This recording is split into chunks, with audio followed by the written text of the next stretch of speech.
Eu os convido a abrir as Escrituras no livro de Marcos, capítulo 3,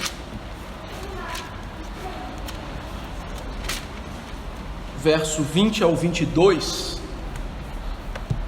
Esse sermão, junto com os dois próximos, vão tratar dessa intrincada questão do pecado imperdoável.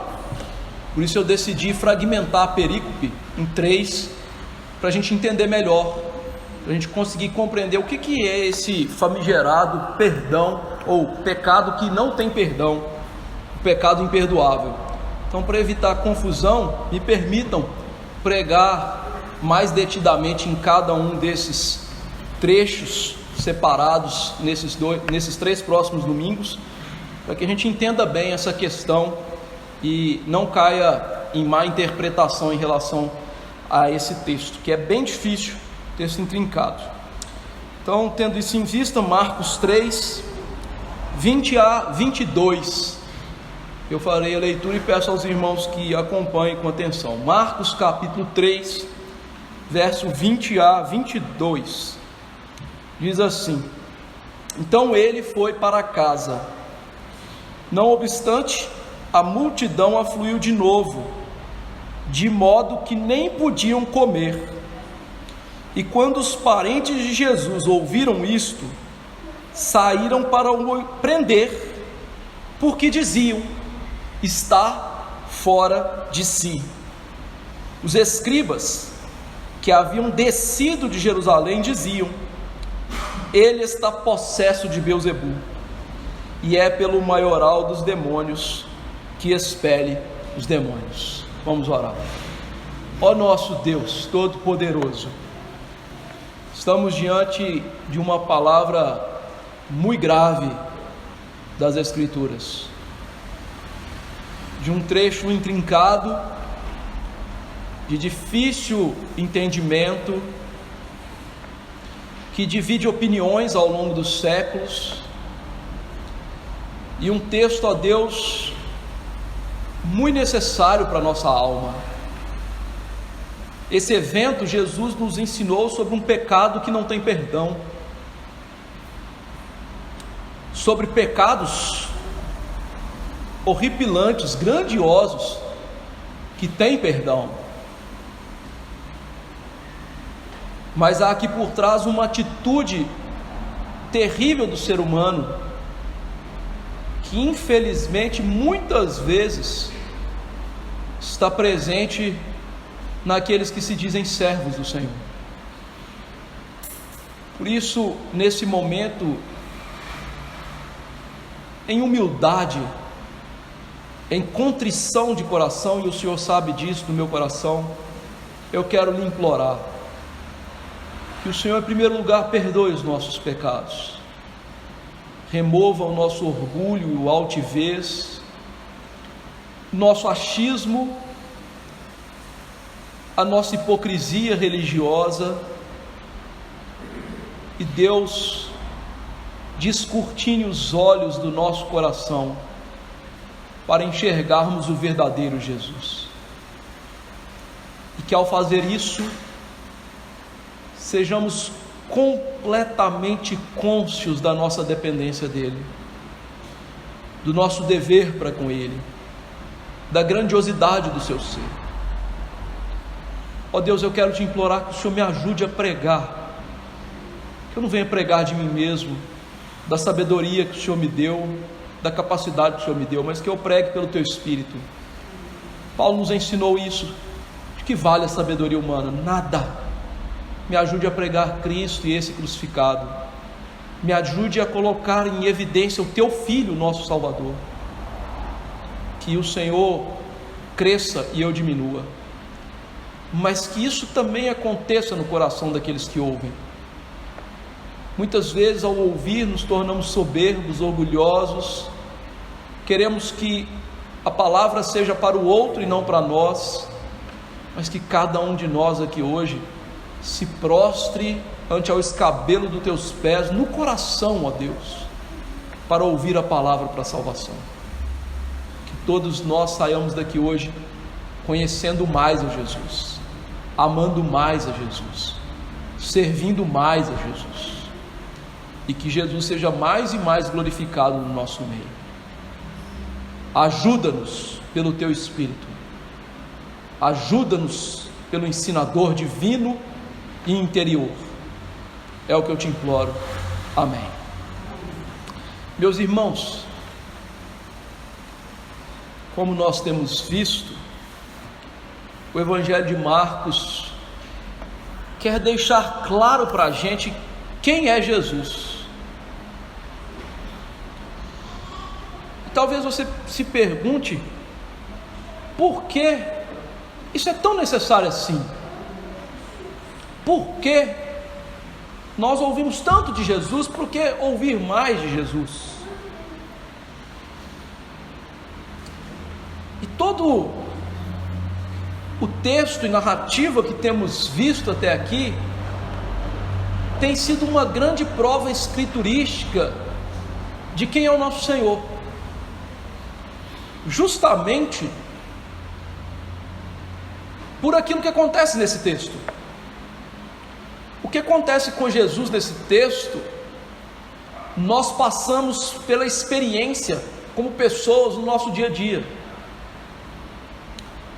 As pessoas nos julgam pelo aquilo que elas veem, mas elas não sabem se elas estão certas, apesar de elas tomarem por certo que o julgamento delas é verdadeiro.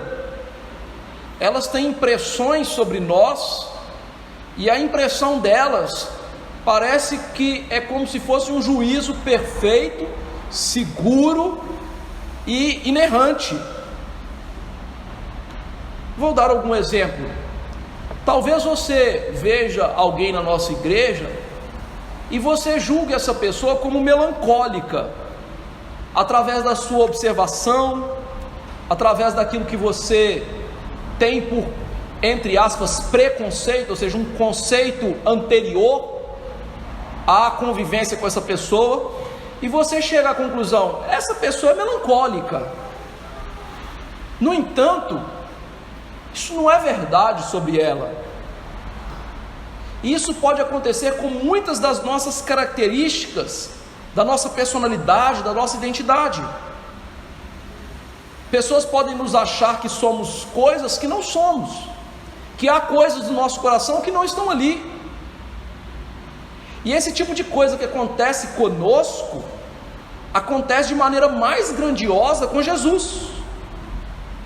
As pessoas o viam, as pessoas viam suas obras, as pessoas ouviam e elas tiravam conclusões, e elas tinham certeza que elas estavam certas sobre Jesus, mas elas não tinham a menor certeza sobre Jesus. E veja que elas não tinham nem, digamos, o bom senso de chegar até Jesus e perguntar: o Senhor é isso que eu penso?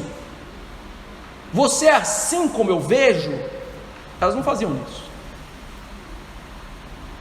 Por mais que tudo que temos visto até agora servisse de prova sobre a identidade de Jesus, um Jesus que curou cegos, paralíticos, libertou endemoniados, um Jesus que pregava com autoridade, um Jesus que disse que podia perdoar pecados, um Jesus que no seu batismo foi identificado como Filho de Deus. Diante de tudo isso, as pessoas não compreendiam o nosso Salvador.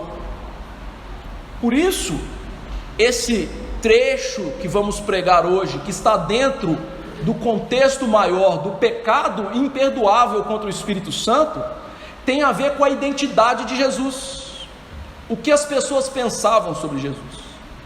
Então esses 3 versículos, o que eles nos ensinam? Que Jesus é o Salvador mal compreendido. Jesus é o Salvador que as pessoas não conhecem. E veja como Marcos vai talentosamente nos ensinar isso, através de coisas implícitas e explícitas. Diz o texto: então Jesus foi para sua casa. Marcos nos mostra que depois de um longo período de ensino, de um longo ministério na Galileia, de curas, de expulsão de demônios, e depois de Jesus ir para o monte, chamar 12 apóstolos, formar um novo Israel, dar a liderança para esse novo Israel que é a igreja, Jesus volta para casa.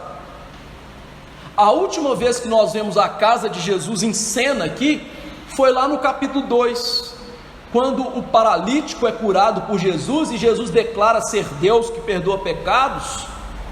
Foi a última vez que vimos a casa de Jesus aqui, e mais uma vez ele está naquela casa, que era alugada, e era a base do seu ministério na Galileia, e diz Marcos que quando ele chegou lá, uma multidão enorme vem ao seu encontro. Você deve se lembrar que lá quando Jesus esteve na sua casa, havia uma multidão à porta. O contexto da semana passada e retrasada, havia uma multidão procurando Jesus para curas, para milagres, para libertações. Um bom tempo se passou no ministério, e agora há uma multidão ainda maior atrás de Jesus, porque as pessoas estavam ávidas para curas, para ver Jesus. No entanto, nós já vimos, através das pregações até aqui, que essa multidão não cria em Jesus. Essa multidão procurava Jesus por benefícios temporais, ou seja, elas iam atrás de Jesus por aquilo que Jesus podia lhes dar. A multidão queria curas, a multidão queria libertações, a multidão queria um Messias político que libertasse de Roma, mas a multidão não queria o mais importante, Jesus para a salvação. Nos textos de Mateus e Lucas deste relato aqui, nós lemos na nossa liturgia o texto de Mateus, mostra que Jesus havia acabado de curar um indivíduo que era cego e era surdo-mudo, não conseguia falar e nem ver. Interessantemente, aquele indivíduo que não conseguia falar e não conseguia ver, era uma caricatura, era um relato do que era aquela multidão. Uma multidão cega, que não conseguia enxergar quem era Jesus, e uma multidão muda espiritualmente, porque não conseguia falar nada de bom acerca de Jesus. Mateus mostra lá que aquela multidão estava perguntando, arguindo: será esse o filho de Davi? O título filho de Davi era um título para o Messias, para o Salvador. Então, mesmo diante de curas, de sinais, de milagres, de pregação, de autoridade para perdoar pecados, eles estavam: será que esse aí é o Salvador? Será que esse homem é aquele que a gente esperava? Mas a verdadeira identidade de Jesus estava encoberta. O cego e surdo-mudo era a estampa deles, eles não conseguiam enxergar, eles estavam espiritualmente cegos e espiritualmente surdos e mudos diante de Jesus Cristo. Essa multidão aqui descrita por Marcos, na verdade, é uma descrição precisa do ser humano falido, caído em pecado, que não busca a Deus para a sua salvação, não busca a Deus porque Deus nos criou para a sua glória, para a sua honra, para o louvor da glória da sua graça. O cenário aqui descrito é um cenário de alguém que se dá a conhecer plenamente por suas obras, por suas palavras, por seus feitos, por tudo que ele é, com todo o seu ser, mas que não é conhecido. E é interessante que mesmo diante de um cenário tão negativo, de pessoas tão incautas no sentido espiritual, o que Jesus faz diante disso? Diz o texto que ele começou a curar muitas pessoas. Diante de uma multidão que não conhece Jesus, de uma multidão que quer explorar Jesus, Jesus recebe aquele povo miserável, preso em pecados, preso nos seus ídolos, e cuida deles. A Bíblia está descrevendo Jesus como um Salvador compassivo, alguém que vê o ser humano em pecados e não sente prazer por isso, alguém que vê uma multidão presa por Satanás, agrilhoada numa prisão que não se pode ver, que é o pecado, a vida deste século, as coisas materiais, e Jesus sofre a miséria deles. Jesus está ali procurando ensiná-los, curá-los, exortá-los acerca da salvação. Ele atendia aquele povo. E queridos, isso nos mostra quão maravilhoso é Jesus, porque a missão de Jesus era salvar, a missão de Jesus era pregar, e isso mostra a verdadeira identidade de Jesus como Salvador. Através dos seus sinais, da sua misericórdia, dos seus feitos, Deus estava ali deixando muito claro, ainda que eles não entendessem, ainda que eles não falassem, ainda que eles não vissem, ainda que eles não ouvissem espiritualmente, que Jesus era quem de fato ele dizia que ele era, o Deus Salvador. É muito claro nas Escrituras que os sinais, ou seja, os milagres extraordinários que Jesus realizava, apontavam para a sua identidade, eram provas cabais de que Jesus era o Filho de Deus e que Jesus podia ser crido para a salvação. Tanto é assim que João, o apóstolo, que andou com Jesus durante todo o seu ministério, ao finalizar o seu evangelho, ele diz o seguinte: na verdade, fez Jesus diante dos discípulos muitos outros sinais, que não estão escritos no meu livro. Estes, porém, foram registrados para que creiais que Jesus é o Cristo, o Filho de Deus, e para que crendo tenhais vida em seu nome. João 20, 30 e 31.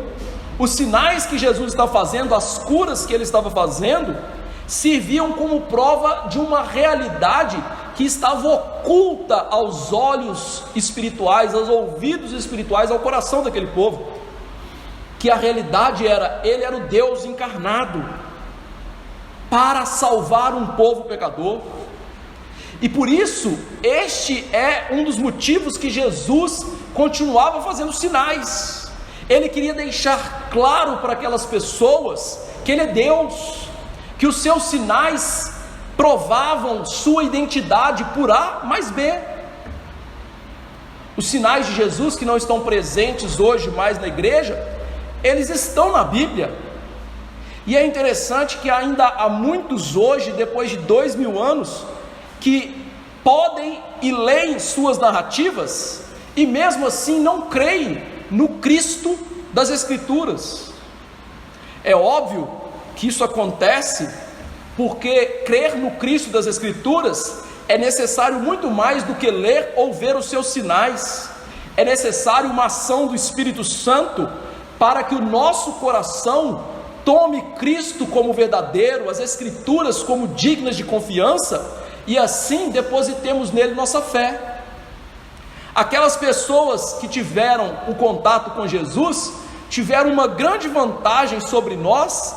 Contudo, perceba que as Escrituras são muito verdadeiras, dignas de aceitação, e mesmo assim não conseguimos às vezes enxergar pelos olhos da fé o Jesus Salvador, o Jesus da Bíblia, porque muitas vezes tem nos faltado o Espírito Santo, que nos dá fé e nos leva a nutrir esperança, gozo, confiança plena em Jesus. Jesus estava fazendo de tudo para que fosse reconhecido na sua identidade verdadeira, não como um simples carpinteiro de Nazaré, mas como Salvador, como Deus encarnado. A Bíblia está aí para que olhemos para Cristo não como uma persona histórica existente e que viveu lá nos idos do Império Romano de Tibério César e apenas pensemos nisso, mas para que o entendamos e conheçamos quem ele é, para que não sejamos como essa multidão que não o compreende. Os sinais de Jesus provavam quem ele era, e a multidão, quem é esse? Além disso, os sinais de Jesus demonstram para nós aqui toda a compaixão de Jesus para os sofredores. Jesus vê aqueles sofredores, mesmo não o procurando, mesmo não querendo para a salvação, e ele não lhes impõe mais regras.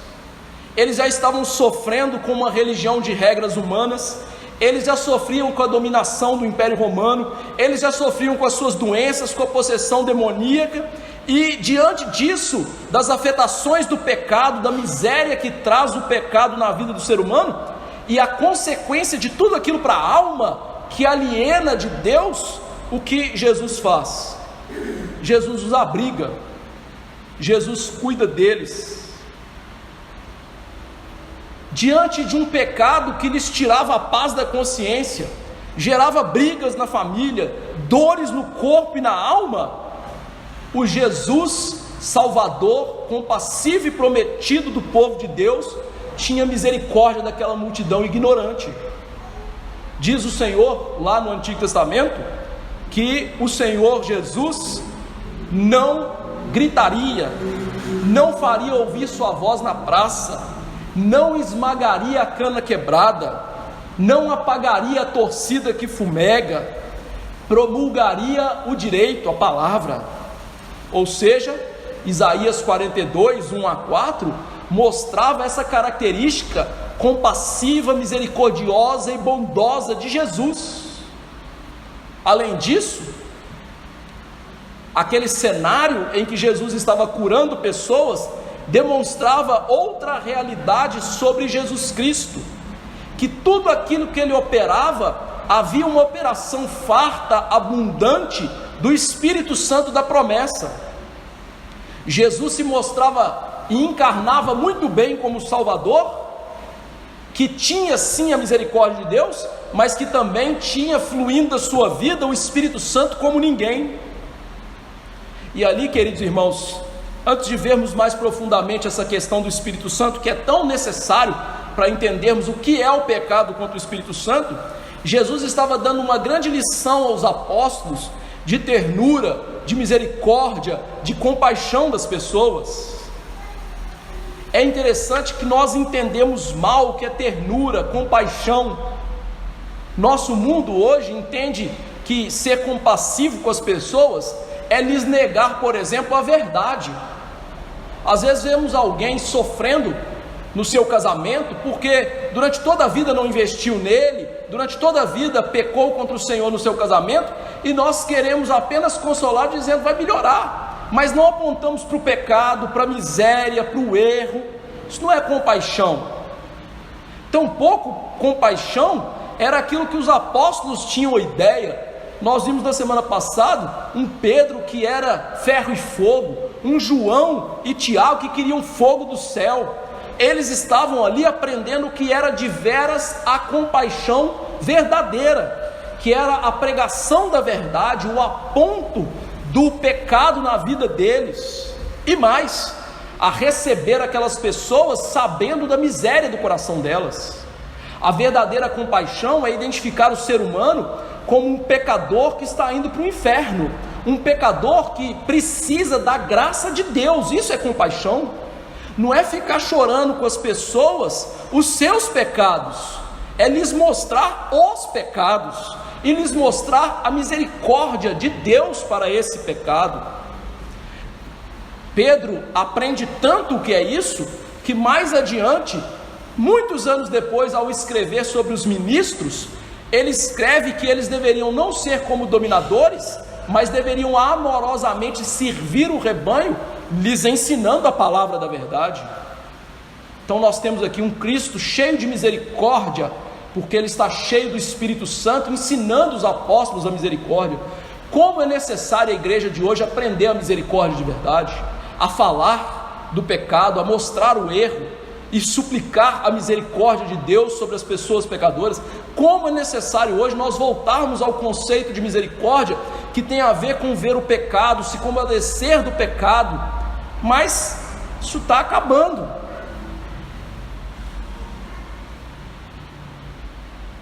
Contudo aqui, tudo isso apontava para o ministério de Jesus cheio do Espírito Santo de Deus. Lá no texto de Isaías que eu citei aqui, o texto começa que o Espírito de Deus estava sobre Cristo. Ou seja, o ministério de Jesus teve por uma marca indelével o Espírito Santo o capacitando e usando para curar, expulsar demônios, falar da palavra de Deus. A verdade é que Jesus estava ali demonstrando-se como aquele que tem o Espírito Santo, não por medida, mas que transbordava o Espírito na sua vida, como diria o salmista do Salmo 45, ou seja, o óleo de alegria que transbordava. Diz o Salmo 45, tu és o mais formoso dos filhos dos homens, nos teus lábios se extravasou a graça, por isso Deus te abençoou para sempre, amas a justiça, odeias a iniquidade, por isso teu Deus te ungiu com óleo de alegria como a nenhum dos teus companheiros. As palavras de graça, a misericórdia de Jesus mostravam para aquelas pessoas que ele estava cheio do Espírito Santo ao curar, ao expulsar demônios, deixando claro que ele era o rei prometido, e que o rei prometido era o rei compassivo, o rei salvador. O reino de Deus havia chegado, cheio de graça e de misericórdia. Jesus, nesse mesmo evento lá, em Mateus e Lucas, ele diz: se porém eu expulso demônios pelo Espírito de Deus, certamente é chegado o reino de Deus sobre vós. Ou seja, a identidade de Jesus estava marcada, estampada. Quem sou eu? O rei cheio do Espírito Santo de Deus. E implicitamente aqui, o que a multidão estava pensando? Será que ele é o filho de Davi? Não o conheciam, não se atentavam para a verdade. Implicitamente essa multidão é completamente incauta para as coisas espirituais, completamente desvanecida do poder do Espírito Santo interno que transforma e nos leva a perceber quem de fato é Cristo. Já está horrível, não é? Mas veja, se a multidão não entendeu quem era Jesus, vai piorar. Olha o que diz o verso 21. Depois de tudo que eu descrevi sobre Jesus, olha o que diz o verso 21. Quando os parentes de Jesus ouviram isso, o quê? Que Jesus estava curando pessoas e nem podia comer, saíram para o prender, porque diziam: está fora de si. Os feitos de Jesus começaram a se espalhar, e as notícias que Jesus curava junto com os apóstolos e nem sequer tinham tempo para comer, demonstrando toda a misericórdia de Deus, a graça de Deus, demonstrando toda a bondade de Deus em ação. A multidão espalha a notícia que chega aos seus parentes. A primeira coisa que a gente tem que entender é quem são esses parentes aqui. Em primeiro lugar, eu gostaria de refutar aqui doutrinas mentirosas que, por exemplo, dizem que Maria era virgem e permaneceu virgem durante toda a sua vida. Sim, de fato, antes de Jesus nascer, Maria era virgem, mas a Bíblia diz que ela não permaneceu virgem. Veja o que diz Mateus 1, 24 e 25. Despertado José do sono, fez como lhe ordenara o anjo, e recebeu sua mulher. Contudo, não a conheceu enquanto ela não deu à luz um filho, a quem pôs o nome de Jesus. Mateus, quando relata o nascimento de Jesus, mostra, antes de Jesus nascer, ela era virgem, mas depois que Jesus nasceu, ela não ficou virgem. Diz aí Mateus, que José a conheceu depois, ele não a conheceu até que Jesus nasceu, então ele a conheceu depois.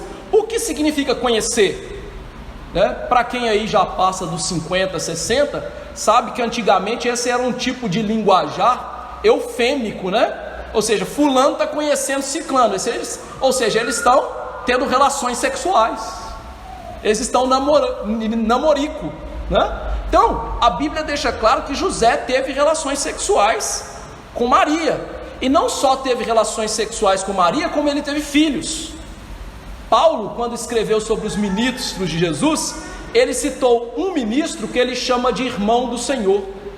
Veja só, em 1 Coríntios 9, 5, diz assim: e também o de fazer-nos acompanhar de uma mulher irmão, como fazem os demais apóstolos e os irmãos do Senhor. E Cefas, irmãos do Senhor, são irmãos de Jesus. Tiago também é citado como irmão de Jesus pelo próprio Paulo. Diz assim Gálatas 1,19: não vi outros dos apóstolos senão Tiago, o irmão do Senhor. Então Jesus teve irmãos e irmãs a outros textos bíblicos. Então, tendo isso em vista, quem são esses parentes de Jesus? O verso 35 de Marcos diz assim, Marcos 3, verso 35: portanto, qualquer que fizer a vontade de Deus, esse é meu irmão, irmã e mãe. Mas espera aí, pastor, isso não prova que Jesus tinha irmão, mãe e por aí vai. Tudo bem, mas veja o verso 31: nisto chegaram sua mãe e seus irmãos, tendo ficado do lado de fora, mandaram chamá-lo. Ou seja, esses parentes de Jesus que queriam prender Jesus, são quem? A mãe de Jesus e os irmãos de Jesus. Então, se Jesus era o Salvador não compreendido pela multidão, ele também é o Salvador não compreendido por quem? Por sua mãe e por seus irmãos. Interessante, porque quando eles ouviram que Jesus estava expulsando demônios, que Jesus estava curando pessoas sem ter tempo de comer, os parentes de Jesus, sua mãe e seus irmãos, começaram a se preocupar com Jesus e tomaram uma atitude. Eles ficaram chocados com as notícias que corriam e tomaram uma atitude. O que eles queriam fazer? Prender Jesus. E é interessante, meus irmãos, que é de fato lícita a preocupação deles, porque Jesus, mesmo sendo Deus, Jesus tem uma natureza humana. Tirando o pecado, a natureza humana de Jesus é como a nossa. Jesus sentia fome na Bíblia, sentia sede, Jesus precisava comer, Jesus precisava dormir, Jesus precisava chorar, Jesus precisava de rir. E a humanidade de Jesus tinha a natureza dele verdadeira, com necessidades básicas que nós temos e que precisavam ser supridas. Então, de fato, as necessidades eram sim lícitas de preocupação, mas não de mau entendimento. E antes de passar para isso, eu gostaria de mostrar a beleza e a necessidade de o nosso Senhor ter essa natureza humana.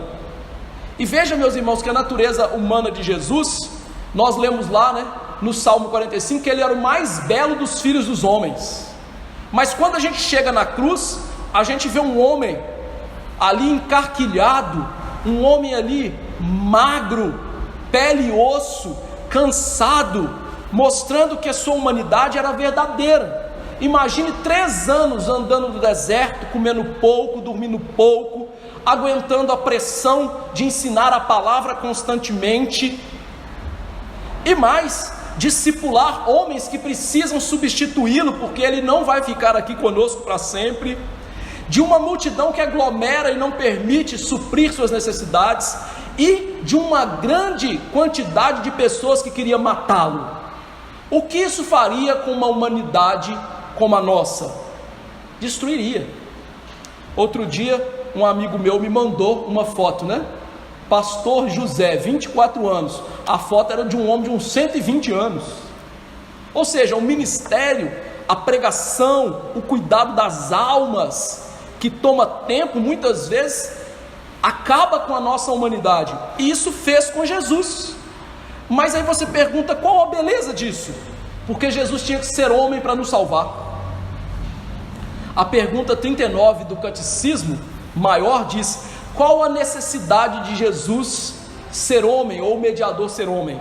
Era necessário o mediador ser homem para poder levantar nossa natureza e obedecer à lei, sofrer e interceder por nós na nossa natureza, e simpatizar com as nossas enfermidades. Olha o que ele está fazendo: para que recebêssemos a adoção de filhos, tivéssemos conforto, acesso com confiança ao trono da graça. Aquela humanidade de Jesus que preocupa os seus familiares e que está sendo gasta ao limite, era a nossa salvação. Porque a Bíblia nos mostra que se Jesus não fosse homem, jamais poderia morrer e nos salvar. O nosso Salvador não podia ser somente Deus, mas ele tinha que ser Deus, homem. e a sua humanidade foi levada ao limite para a nossa salvação. Era isso que ele estava fazendo, sofrendo, passando as consequências do pecado no nosso lugar. O santo, o rei, o todo-poderoso, aquele que é separado dos demais, aquele que não há nada de mal em si, ele está ali, sofrendo pelo seu povo, abatido pelo pecado. E diante disso, dessa realidade, os seus parentes o querem prender. A ideia de prender aqui no grego tem a ver tomar sob custódia.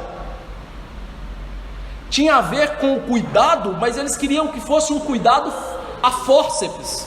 Sabe quando você vê uma pessoa enferma e você sabe que ela tem que ser tratada, e você já tentou convencê-la de diversas maneiras e nada funciona, e você então, entre aspas, apela para uma medida mais urgente, mais assim incisiva? Tem a ver com isso. Eles estavam preocupados com Cristo, ouvindo aquela multidão falar das coisas que Jesus fazia, que ele não estava comendo direito, e ouviam sobretudo as coisas ruins sobre Jesus.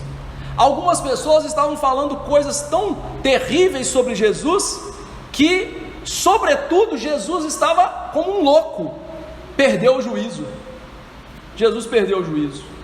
As muitas curas, as suas viagens, o bem feito que ele estava fazendo às pessoas, a graça sendo derramada, levou a multidão a falar e os parentes de Jesus a comprar a ideia de que ele estava fora de si, completamente sem o raciocínio normal das coisas, mostrando que Jesus era incompreendido pelos da própria casa. Enquanto ele era compassivo, amoroso, aproveitando as oportunidades para fazer o bem, mesmo que se desgastando, ele não tinha compreensão da casa dele. E veja que o zelo de Jesus pelas obras do Pai, pelo reino, levou as pessoas a pensarem: ele está louco. E é interessante isso. O zelo religioso leva as pessoas que não têm discernimento espiritual a dizerem sobre aqueles que são zelosos pela piedade e pela religião, que essas pessoas são loucas, fanáticas. Isso seria dito mais adiante dos discípulos de Jesus, e já foi falado dos profetas no passado. Houve um profeta que foi ungir o rei Jeú, e disseram para ele: você está louco. Paulo, quando pregou diante dos seus acusadores, disseram para ele: Paulo, estás louco, as muitas letras lhe fazem delirar. Ou seja, o zelo pela religião, a verdade vivida com intensidade na vida dos piedosos, leva com que as pessoas pensem deles que eles são fanáticos, tacanhos, gentinha, loucos. O zelo desperta isso nas pessoas. Se esse zelo de Jesus fosse demonstrado pelo trabalho, pelo esporte, pelo lazer, por ganhar dinheiro, ninguém chamaria Jesus de louco. Esses são os homens do pecado, que não entendem as coisas de Deus, eles não conhecem as coisas de Deus. Por isso Paulo disse: o homem natural não aceita as coisas do Espírito, porque eles são loucura, e não pode entendê-las, porque elas discernem espiritualmente. Jesus estava expulsando demônios por quê? Pelo Espírito. Eles olham e falam o quê? Jesus está louco. Ou seja, as coisas do Espírito não se entendem de maneira natural, elas são entendidas espiritualmente pelo poder do Espírito em nós, ao passo que a própria mensagem da salvação é uma loucura. Paulo diz: certamente a palavra de Deus é loucura para os que se perdem, mas para nós que somos salvos por poder de Deus. Jesus pregar que era o Salvador, Jesus demonstrar que era o Salvador, levou pessoas a identificar Jesus como louco. A verdadeira religião, a mensagem da Bíblia, o zelo pela vida cristã, são considerados pelos homens que estão indo para o inferno como coisas loucas. E era isso que Jesus estava enfrentando. Jesus estava sendo acusado de louco, como uma pessoa que não tinha o estado normal da sua mente. E veja, queridos irmãos, que ainda que houvesse uma preocupação necessária e proveitosa da mãe de Jesus, creio eu, mas os irmãos de Jesus não criam em Jesus. Infelizmente, os irmãos de Jesus só passaram a acreditar em Jesus como Salvador depois que eles viram Jesus ressurreto. O apóstolo João relata isso para a gente.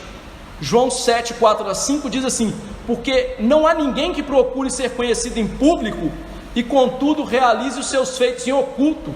Se fazes essas coisas, manifesta-te ao mundo. E aí João dá um comentário para a gente: pois nem mesmo os seus irmãos criam nele. Os irmãos de Jesus não acreditavam em Jesus. E que tragédia, não é mesmo? Os irmãos de Jesus, que viram aquele menino diferente, piedoso, santo, humilde, crescendo no meio deles, que viram todos aqueles feitos, não compreendiam e não criam em Jesus até a sua ressurreição. E veja que grande alerta é para nós isso, que perigo há estar perto das coisas sagradas e não crer nelas, que perigo de se conviver com as coisas de Deus, mas sem a salvação. O ser humano sem o poder de Deus, sem a ação do Senhor, pode conviver com Jesus e não ser salvo. Pessoas podem estar lendo a Bíblia e fazendo as orações sem a salvação. Para ser salvo é preciso mais do que conviver com as coisas espirituais, é preciso crer em Cristo, é preciso compreender espiritualmente quem é Jesus e quem nós somos. Quem nós somos? Essa multidão cega, surda, muda, pecadora, indo para o inferno. Mas quem é Jesus? O cheio do Espírito Santo, o santo, o compassivo, o salvador. Para ser salvo é preciso mais do que folhear a sua Bíblia, é preciso entender quem é Jesus para você, é entender quem é o Jesus da Bíblia, quem é o Jesus que nós devemos confiar e se entregar completamente a Ele pela fé. É preciso viver com Jesus, tendo prazer, contato, intimidade e amor com Jesus. Você já sentiu isso na sua hora devocional, que você saiu dela e você não queria sair aos pés de Jesus? Você já sentiu aquele gozo inefável de ouvir as palavras de Jesus e viver as palavras de Jesus? É isso que os seus irmãos não sentiam, é isso que aquela multidão não sentia, não conhecia, não amava, não cria em Jesus.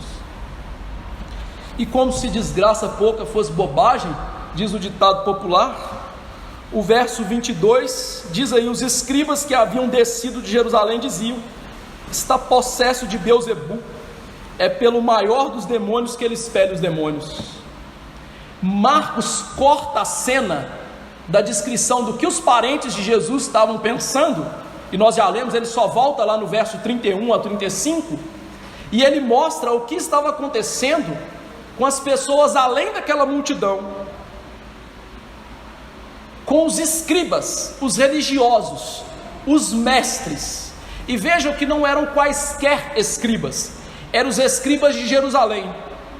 As notícias de Jesus correram tanto, como se diz no tempo presente, viralizaram tanto, que chegaram em Jerusalém.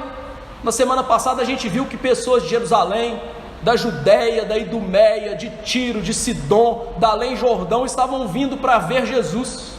As notícias agora chegaram até Jerusalém e eles mandam uma comitiva para julgar Jesus, para passar um pente fino em quem é Jesus. Os escribas da Galileia, como nós já vimos, haviam determinado: vamos matar Jesus. Os escribas da Galileia pensavam que Jesus era um blasfemo. Os escribas da Galileia pensavam que Jesus era um mau religioso quebrando o sábado. Mas o que os escribas de Jerusalém pensam? Antes da gente ver o pensamento deles, saiba que os escribas de Jerusalém eram a nata religiosa. Eles eram considerados a cidadela da ortodoxia judaica, os defensores da verdadeira religião. Eles acreditavam que eles conheciam muito de Bíblia e que eles eram as pessoas mais piedosas que existiam, e que todos deveriam seguir o seu exemplo.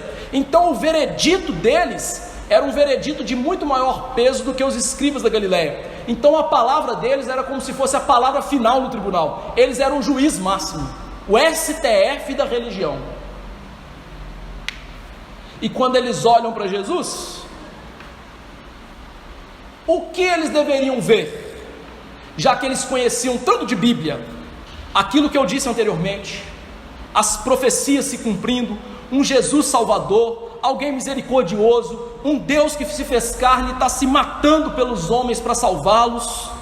Eles tinham que olhar para ele e ver o poder do Espírito Santo destilando em Jesus, sentir a presença do Todo-Poderoso. Mas o julgamento deles não passa por aí, e pelo contrário, está diametralmente oposto a isso. Eles disseram literalmente: Jesus está possesso de Beelzebu. Por que eles falaram isso? Em primeiro lugar, eles falaram isso porque eles viram com os próprios olhos Jesus curar e expulsar demônios. Isso era incontestável, não havia como negar os fatos, não havia como negar que Jesus curava pessoas, expulsava demônios. Isso era um fato, isso era verdade, eles estavam vendo. É como se você, visse passar ali agora uma mula sem cabeça correndo, folclore brasileiro, mula sem cabeça. Você vê uma mula sem cabeça correndo ali. Ora, é fato, você viu aquilo. Qual é a explicação do fato? É outra história, mas você viu aquilo com seus olhinhos que a terra vão comer. Então eles perceberam que não era truque de mágica. Havia falsos exorcistas judeus, curandeiros no mundo. A Bíblia cita alguns deles, como Simão o mágico, que eles julgavam um grande vulto, que era um homem que realizava truques de expulsão de demônios, de cura, e que as pessoas já julgavam grandioso. Só que Jesus curava e expulsava demônios de verdade, meu amigo. Não é truque, era uma coisa que de fato acontecia. Apesar de Marcos não registrar aqui, nós vemos lá no texto de Mateus que lemos e de Lucas, que ele tinha acabado de expulsar um demônio que estava fazendo um homem ficar cego e surdo-mudo. Jesus estava curando os males causados pelo diabo. E aí, diante dos fatos, eles não podiam negar os fatos, eles tinham que dar uma interpretação que lhes fosse conveniente. Qual é a conclusão que eles chegaram? Jesus está possesso. Qual a evidência disso? Nenhuma. Mas Jesus está possesso. Em segundo lugar, eles fizeram isso motivados por inveja e incredulidade. Os demais evangelhos, não de Marcos, deixam isso implícito. A inveja dos escribas se deu quando a multidão começou a cogitar: Jesus é o filho de Davi? Ele é o Salvador? Veja, eles nem perceberam que aquela multidão era incrédula, não conhecia Jesus, mas o simples fato da multidão começar a pensar: será que ele é o Salvador? Os fez serem tomados de inveja. Por quê? Pense bem, eles eram a nata religiosa, eles eram admirados, mas agora tem um carpinteiro de Nazaré, que, diga-se de passagem, um lugar, segundo os judeus, não podia sair nada bom, está com uma multidão andando atrás dele. Ou seja, nossos discípulos vão-se embora. E eles ficaram então com inveja de Jesus. E aí a conclusão da inveja deles foi: ele está possesso. Terceiro lugar, havia ali a incredulidade. Eles não possuíam a fé verdadeira, que não lhes foi dada por Deus, para crer em Jesus e ver Jesus como de fato ele era, mesmo lendo a Bíblia todos os dias. E gente, a gente pode até conhecer Bíblia e estudar, mas esse povo aqui conhecia muito mais que a gente. Eu não dou conta nem de amarrar o sapatinho deles, de tanta Bíblia que eles conheciam. E vendo os sinais, a dureza do coração deles os levou a renegar a palavra, a rejeitar Jesus, para dizer: está possesso. E aí veja agora o que eles querem dizer com isso. Literalmente eles estão dizendo que um demônio está possuindo a alma de Jesus. Eles não estavam dizendo assim, um demônio está ajudando Jesus, é uma coisa. Eles estavam dizendo literalmente, Jesus está sendo energizado, dominado, aprisionado na alma pelo diabo. Que o diabo não é apenas um ajudador, um empurrãozinho no mistério de Jesus, não. Era um dominante, era aquele que estava por trás, o impulsionador do ministério de Jesus. E veja que eles chamaram esse diabo de Beelzebul. Antes de você entender o que é esse Beelzebul, você tem que entender o que são os demônios. Os demônios, segundo as Escrituras e teologia das Escrituras, foram anjos criados em perfeição e que habitavam o céu antes da criação do mundo e lá obedeciam a Deus. E um dos anjos mais importantes é o que hoje a gente chama de Satanás. Diz as Escrituras em alguns textos que ele se encheu de orgulho e quis ser igual a Deus. E como se fosse pouco, ele levou uma grande multidão de anjos com ele, que o seguiram. Diante disso, Deus os puniu, os fez cair definitivamente no seu pecado, ou trouxe sobre eles a punição. Para sempre serão perdidos, jamais serão salvos. Foram eles que levaram, por exemplo, o homem a cair, e são eles responsáveis por grandes males que acontecem na humanidade. Satanás é um dos responsáveis pela política tortuosa dos mundos, pela boa, entre aspas, cultura desse mundo. Veja que eu estou sendo bastante irônico, né? De onde você acha que vem essas músicas interessantíssimas aí? Pará, pará, papá, pará, papá, papá. Que música que é isso? Isso é uma cultura demoníaca. De onde que você vem de achar que o Big Brother é um programa interessante? Ou seja, Satanás está por trás do mundo, dessas coisas. Então, esses anjos caídos se tornaram demônios. E mais do que essa cultura e política maldita, Satanás está por trás de todo culto idolátrico no mundo. Ou seja, toda idolatria, todo culto a ídolos no mundo é motivado e está energizado, impulsionado por Satanás. A palavra de Deus no Antigo Testamento, e Paulo também diz em 1 Coríntios 8 e 10, mas eu vou ler o Antigo Testamento, porque ainda não existia Novo Testamento aqui quando Jesus passou por isso. Diz o seguinte em Deuteronômio 32, 17: sacrifícios ofereceram aos demônios, não a Deus, a deuses que não conheceram, novos deuses que vieram há pouco, dos quais não se estremeceram seus pais. Ou seja, lá em Deuteronômio, Moisés havia dito que todo culto idólatra é um culto ao diabo. Então essas pessoas que querem cultuar anjos, cultuar santos, cultuar falsos deuses, estão cultuando quem? O diabo. O diabo é que é o motivador de tudo isso.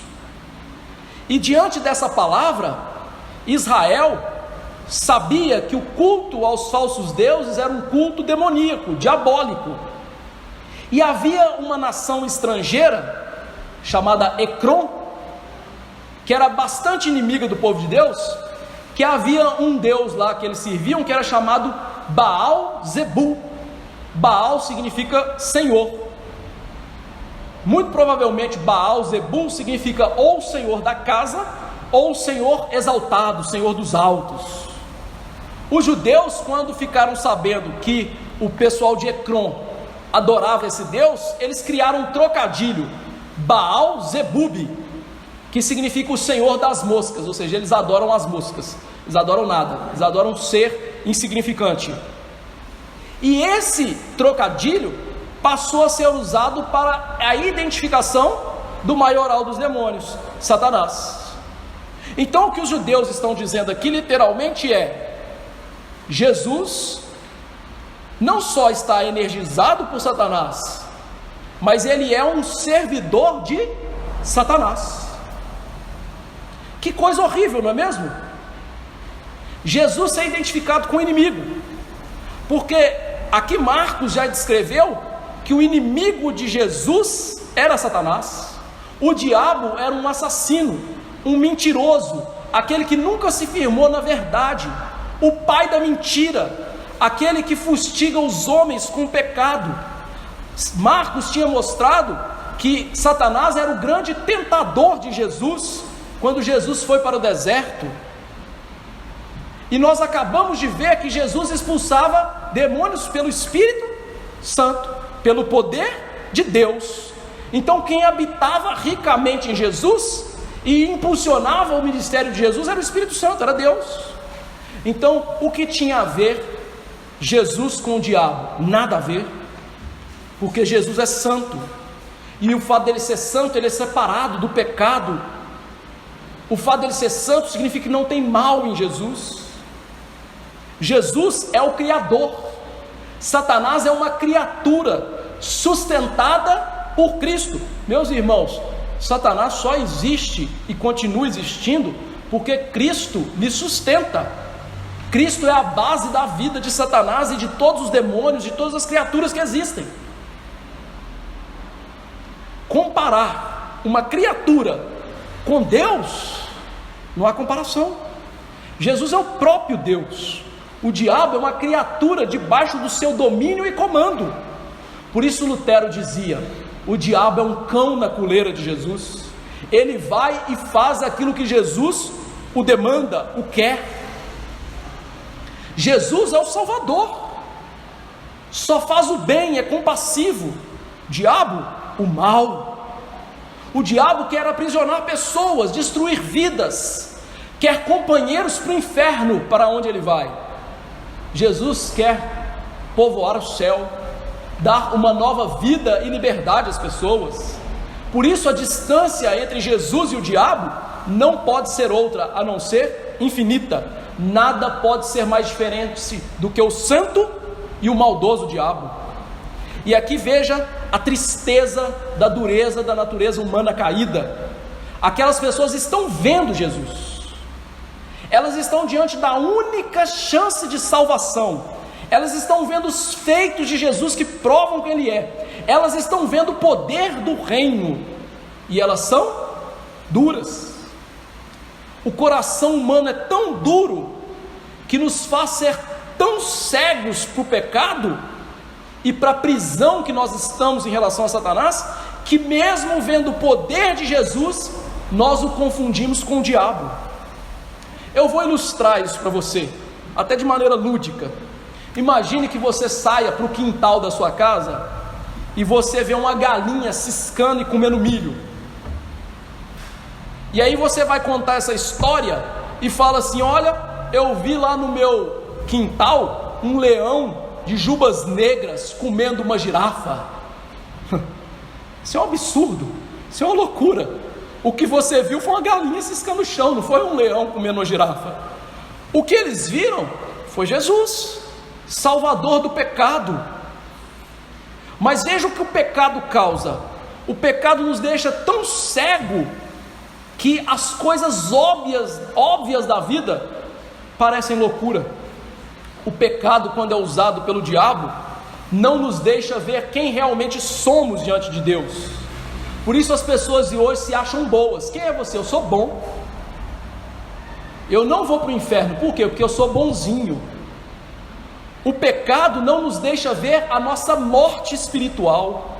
O pecado não nos deixa ver que somos inimigos de Deus, que estamos distantes e condenados. O pecado nos faz acreditar que a loucura dessa vida é a única coisa que importa, que o aqui e o agora é o mais importante. O pecado nos faz acreditar que nós somos animais que vieram do macaco. O pecado nos faz acreditar que o mundo veio de uma explosão, que é algo ridículo. Faz um exemplo para você da sua casa. Compra aquelas bombinhas garrafão e explode alguma coisa na sua casa. Vê se vai dar alguma coisa organizada. Isso quebra uma lei da física, ou melhor, várias leis da física. Uma delas, por exemplo, é a lei da entalpia, que diz que um sistema organizado tende ao caos, e um sistema caótico nunca tende à organização. Ora, até a ciência eles estão julgando no lixo por causa da loucura do pecado. O pecado nos faz acreditar que nós podemos fazer o mal e o que é imoral para sermos felizes. Por isso há hoje muitos que traem suas esposas, que vivem bêbados, que usam drogas até cair. Por quê? Porque o que vale é ser feliz. Eu quero ver colocar dentro da sua casa um homem que é maluco, um psicopata, e você falar com ele: pode matar minha esposa, que o que te interessa é ser feliz. Isso é loucura. O pecado nos faz entender o que? Não vale a pena crer em Jesus e viver para Jesus, que o zelo de Jesus é loucura. O pecado usado pelo diabo, ele é tão absurdo, que ele faz aqui esses homens a chegarem ao maior dos absurdos: acreditar que Deus é mau e que nós e o diabo somos bons. É isso que os fariseus estavam fazendo, e é isso que as pessoas fazem hoje. Ao identificar Jesus, que é bom, e o diabo, que é mau, eles estavam chamando o mal de bom e o bom de mal, que é o maior dos absurdos. Esta é a humanidade sem Jesus. Ela não compreende Jesus, ela não ama Jesus, e a mensagem de Jesus é doideira, loucura. Diante disso, o que a gente tem que fazer? Primeira coisa, e a mais óbvia possível, é pedir a Deus que dê o mesmo Espírito Santo que havia em Jesus para nós. Todos nós aqui hoje somos tão maus ou piores do que esses homens aqui que estavam acusando Jesus de ser endemoniado. A única esperança para eles e a única esperança para nós é ouvir a Jesus e, com a operação do Espírito Santo nos nossos corações, fazer com que entendamos quem é Jesus, o quanto Ele é importante para nós, e fazer uma verdadeira mudança no nosso coração, para que vejamos Cristo com os olhos da fé. É somente através do Espírito Santo que atuou em Jesus, que nós vamos deixar de ver Jesus com os olhos humanos, pecadores e indecisos, refratários, e vamos ver Jesus para a nossa salvação. Caso contrário, vamos ver Jesus como esses homens e vamos para o inferno. Por isso, peça a Deus o Espírito Santo. A palavra de Deus diz que Ele não nega o Espírito Santo àquele que impede. Então pede o Espírito Santo para você ver Jesus de verdade, e Deus jamais vai me negar isso. Primeira coisa, viver esse texto, peça o Espírito Santo. Em segundo lugar, você, querido amigo, pode confiar plenamente em Jesus. Jesus é digno de confiança. Se você for a Jesus pela fé, a única coisa que Ele vai fazer na sua vida é o bem, e o maior bem de todos é que Ele vai lhe dar a vida eterna. Não há ninguém nesse mundo que foi até Jesus com verdadeira fé, eu enfatizo, que possa acusar Jesus de mal, porque Jesus é o sumo bem. Jesus é compassivo, Jesus é terno para conosco. Às vezes Ele vai puxar nossa orelha, às vezes Ele vai colocar situações difíceis que vão nos corrigir, mas isso não é mal, isso é bom, para a gente ver mais a Jesus e conhecer mais a Jesus. Aqui eu queria citar Policarpo de Esmirna, discípulo de João o apóstolo. Policarpo de Esmirna tinha 86 anos quando foi levado para o martírio. Foi amarrado a uma pira, e os judeus o haviam acusado de ser cristão, e os judeus e os romanos então queriam que ele negasse Jesus, e Policarpo de Esmirna disse: há 86 anos eu sirvo o meu Jesus. Ele nunca me fez mal, e não é agora que eu vou negá-lo. Pode meter o fogo que vai me queimar passará, mas o fogo do inferno que vai lhes queimar, jamais. Jesus jamais vai nos fazer mal, ainda que morramos no fogo, isso é para o nosso bem, pois vamos acordar com Ele, salvos em perfeita santidade para todo sempre. Tudo o que vem de Jesus é bom para a nossa vida. Terceiro lugar, apesar de Jesus ser o Salvador, compassivo, misericordioso, santo, bondoso, Jesus é tudo isso e muito mais. Me falta tempo para falar do Mestre. Mas Jesus é justo juiz. Quando Jesus voltar na sua glória, Ele não virá como esse Salvador bondoso, Ele virá como juiz de todos os homens, e aqueles que não se arrependerem dos seus pecados serão julgados para todo sempre. Aqueles que não virem Jesus com os olhos da fé, não ouvirem Jesus com os olhos da fé, e não falarem de Jesus com a boca da fé, como o Salvador bondoso, e não provarem hoje da sua misericórdia, vão se submeter a Jesus a fórceps, obrigados, mas como juiz de todo sempre. Essas pessoas que hoje não o reconhecem, não o amam, juntamente com o diabo, serão condenadas ao inferno de fogo para todo sempre. Elas jamais vão provar do gozo do perdão, elas jamais vão entender o que é a amizade de Jesus. Por isso, se você é uma dessas pessoas, peça que Jesus te salve, que Ele venha até você e faça morada na sua vida, para que você o conheça como amigo, compassivo, amoroso, bondoso, e não como juiz eterno. Quarta aplicação, vejamos que Jesus foi zeloso pela religião, enquanto as pessoas o chamaram de louco. E nada nos surpreende nisso, porque na Bíblia, tanto no Antigo quanto no Novo Testamento, nós temos muitos outros exemplos daqueles que foram chamados de louco por serem fiéis a Deus. E poucas coisas demonstram abertamente a corrupção do homem, a incapacidade do homem espiritual, como a incompreensão do zelo religioso. O zelo com o dinheiro, o zelo com a ciência, o zelo com a guerra, o zelo com o comércio, o zelo com os negócios, é algo que é totalmente inteligível para o mundo.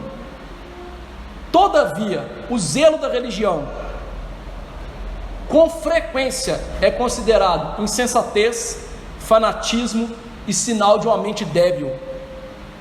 Se um homem prejudicar a sua saúde pelos estudos, pelos negócios, ninguém vai atribuir falta, todo mundo vai falar assim: que homem, quem é esse? Mas se alguém se desgastar para pregar, para viver para o conforto das almas, para evangelizar, para orar, para ler Bíblia, para estar na igreja, logo ele ouvirá: é um radical, é uma pessoa louca, demasiadamente correta. Então veja que o mundo continua o mesmo, as coisas do Espírito continuam loucura para o homem que está indo para o inferno. É por isso que os nossos parentes, quando veem a gente ir na igreja na quinta, no domingo de manhã, no domingo à noite, nas programações, falam assim: esse aí está louco, de novo na igreja? Está perdido, está perdido. Quinta aplicação: por mais difícil que seja para a nossa carne não sermos compreendidos pelos nossos parentes, recorde, isso não é novidade. Lembre das palavras de Jesus: quem ama seu pai ou sua mãe mais do que a mim não é digno de mim. Jesus conhece o gosto amargo das nossas provações, Ele sente esse gosto por nós, e Ele vai nos dar a ajuda necessária quando os nossos parentes não nos compreenderem, quando as pessoas ao nosso redor nos julgarem, sem saber quem de fato somos. Ele traz o doce consolo para a alma. Por isso, em sexto lugar, suportemos com paciência as atitudes irracionais dos homens não convertidos. A exemplo do que Jesus fez. Tenhamos compaixão da cegueira espiritual, da falta de conhecimento espiritual das pessoas. Não use como desculpa a ignorância deles para não amá-los. Não os ame menos por isso. E acima de tudo, ore para que Deus transforme seus corações. Quem pode aqui afirmar que as próprias pessoas que agora querem nos afastar de Jesus, nos impedir de ir na igreja, criticar o nosso zelo, não serão aquelas que serão mais zelosas no futuro do que nós somos hoje? Eu quero citar para você o exemplo de um sujeito chamado Saulo Paulo de Tarso, que julgou os cristãos serem loucos, gentinha, débeis, cultuando um falso Deus. Mas o que ele se tornou? O apóstolo mais operoso. Esse é o Jesus que pode mudar. E a última aplicação tem a ver com relacionamento. Como assim? Meu irmão, eu quero te dar uma triste notícia que você nem se conhece direito. A Bíblia em Jeremias 17:9 diz que enganoso é o coração. Você não conhece você direito, quanto mais as pessoas. Antes de julgar alguém, que ela é melancólica, enérgica, louca, brava, isso ou aquilo, se aproxime dessa pessoa, conviva com ela, pergunte para ela, seja honesto. Julgar uma coisa sem ver, sem conhecer, sem perguntar, é orgulho, é ignorância, é falta de humildade, falta de zelo com as pessoas. Como nós somos hábeis em julgar as pessoas, não é mesmo? Mas é interessante que Jesus diz que com o critério que nós julgamos, nós seremos julgados. Então vai tirar a trave do seu olho para depois tentar tirar o cisquinho do olho do seu irmão.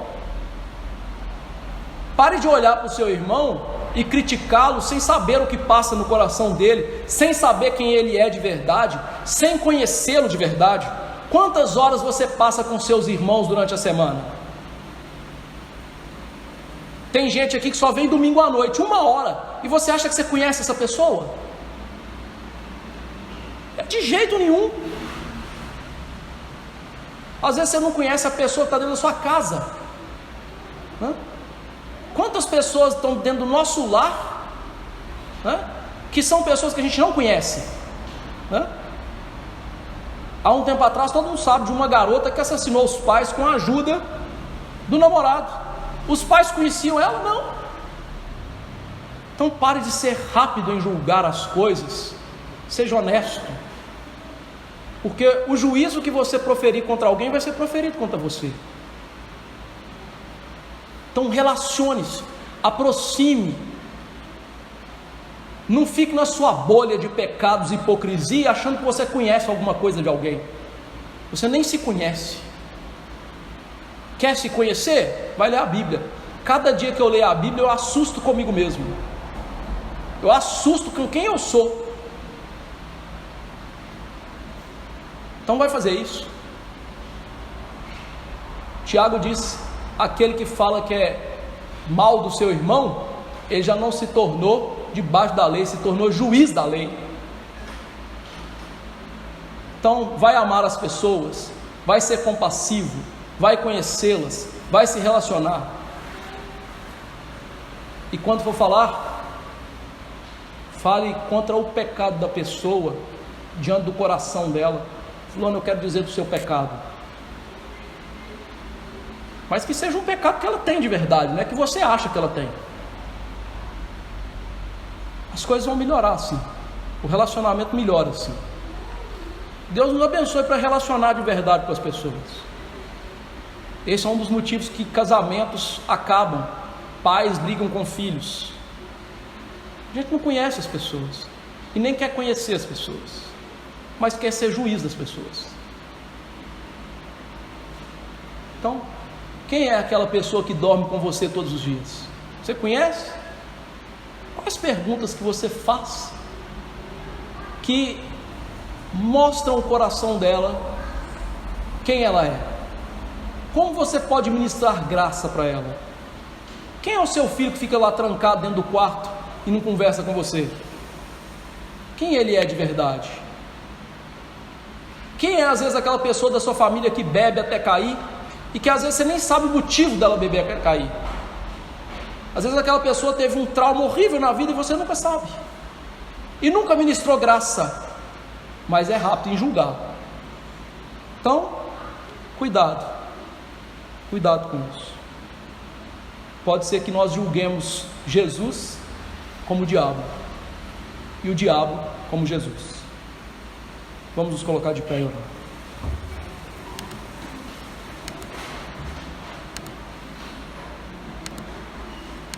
Senhor Deus Todo-Poderoso, te agradecemos pela palavra da verdade, e ó Pai, eu quero lhe agradecer por Jesus. Me faltam palavras, Senhor, para falar do nosso Mestre, ungido com teu Espírito, com aquele óleo de alegria bendito e maravilhoso, como a nenhum dos outros. Ah, que Jesus terno, ó Pai, compassivo. Quão bom é ter o braço de Jesus aberto para nos refugiar nele. Que bênção, Senhor, que bênção. Nos dê conhecer de verdade Jesus, provar de Jesus de verdade, que ele seja doce como mel à nossa boca, que Jesus seja o nosso amigo mais íntimo, nas horas tristes, insones, nas preocupações, que nós sintamos a misericórdia e o calor do seu perdão, do seu afago espiritual, mas que também, quando ele falar contra o nosso pecado, vejamos a doçura do Mestre, que nos repreende, não com um olhar assassino, julgador, mas com um olhar, não de complacência em relação ao pecado, mas em relação às almas tão frágeis e pequenas. Que esse Jesus esteja nos nossos corações todos os dias, que ao acordar de manhã, primeira pessoa que pensemos seja esse Jesus, que logo pela manhã nós nos debrucemos na sua palavra e aprendamos dele e o vejamos com os olhos da fé, que o escutemos, ó Deus, para a nossa salvação, que recebamos dele o perdão, que quando o nosso coração nos acusar, ele que é maior do que o nosso coração, traga a graça e o perdão e a compaixão pelas nossas vidas. Que esse Jesus seja o amigo íntimo das conversas da alma, as nossas orações, que nós levamos diante dele nossas petições, nossas súplicas, nossas ações de graças, e que sua paz, que excede o entendimento, guarde-nos, ó Deus, do nosso coração pecador e inconstante. Que conheçamos de fato a Jesus, e que ao conhecer Jesus, que conheçamos a nós mesmos. Há em nós hoje muito orgulho, nós nos julgamos além do que é de conveniência, E eu te imploro, a começar em mim, quebra todo o orgulho das nossas vidas. Que nós sejamos humildes, mansos, compassivos, ternos, amorosos. Que nós aprendamos a exercer a misericórdia, a compaixão, o socorro. Que nós estendamos a destra de comunhão, ao invés da mão que esbofeteia o rosto. Que sejamos, ó Deus, zelosos no nosso proceder. Que leiamos a Bíblia e oremos, ó Deus, com todas as nossas forças. Que falemos de Jesus e estejamos na igreja tanto quanto possível. E que nós sejamos também pessoas de relacionamento fácil com as outras. Que paremos de julgar por aparência e venhamos a conhecer as pessoas de fato como elas são.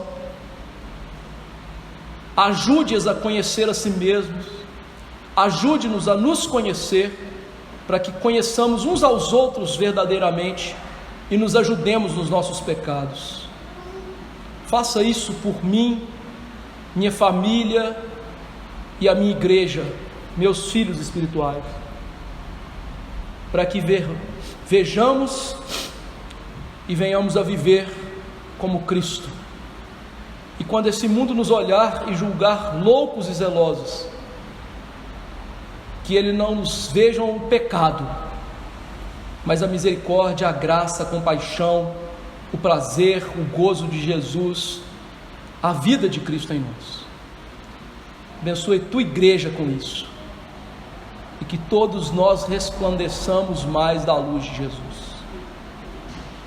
E Deus tenha misericórdia por aqueles que são religiosos, mas não creem em Jesus, que leem as suas Bíblias e até fazem suas orações, mas de fato não leem e não oram porque não se entregaram a Jesus. Tenha misericórdia destes, e não permita que nenhum de nós sejamos assim, porque há em nós o potencial de ser. É no nome de Jesus que oramos, amém.